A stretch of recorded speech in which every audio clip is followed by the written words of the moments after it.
A lot of conversation over the weekend that we had on Countdown with the guys, particularly from Jalen, was how hard it is to go down to Miami and play this time of year. And I know people will immediately associate that with the nightlife and all that. But according to Jalen, there's more than that. There's also just the reality of the temperature change, the heat, the geography, being down there for 3 days. It sort of saps a little bit of your energy and your strength. We talk about that primarily in football. I know this is an indoor sport, but I mean, the Knicks, whatever it is, Jimmy Butler has just destroyed them. And the Knicks all year long were the team that played harder and wanted it more. And right now, Miami looks like that too.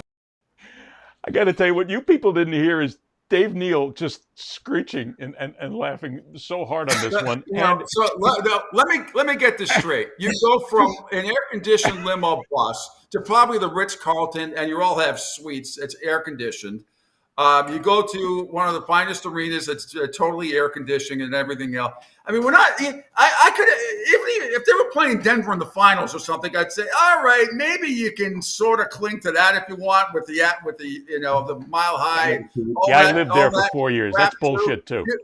No, some of it is, but are you serious? This is not the Dolphins. This is not Miami playing at Hard Rock in September when it's 95 degrees. And making sure that the opposing team is sitting in the sun for the entire game in a 1 o'clock start, which they've always done.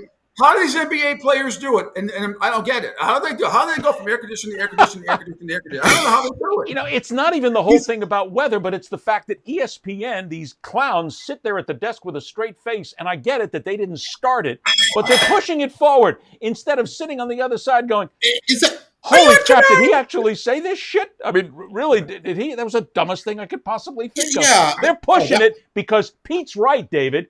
Pete said this before. ESPN will shovel any shit they can to make the New York Knicks, the LA Lakers, and certain teams look good, and they'll shovel it against the Miami Heat because they don't care. But this love affair with the Knicks and all this stuff has got to stop sooner or later. Oh, but it won't, because that's their bread and butter.